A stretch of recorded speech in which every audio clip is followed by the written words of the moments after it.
قل أتعبدون من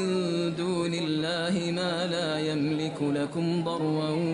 ولا نفعا قل أتعبدون من دون الله ما لا يملك لكم ضرا ولا نفعا والله هو السميع العليم ويعبدون من